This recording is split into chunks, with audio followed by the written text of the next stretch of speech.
Another harvest time po ng aming kamatis.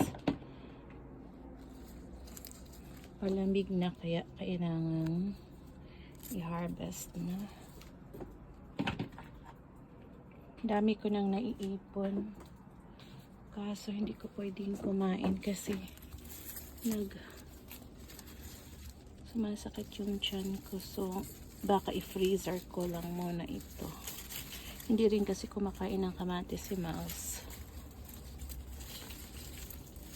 Ayan po. Harvest. Lagay doon. Tapos ito may malaki. Dalawang malalaking kamatis. Ayan po. Libre ng pangbili to. Tapos may isa pa. At dalawa. Actually, madami pa siya, oh.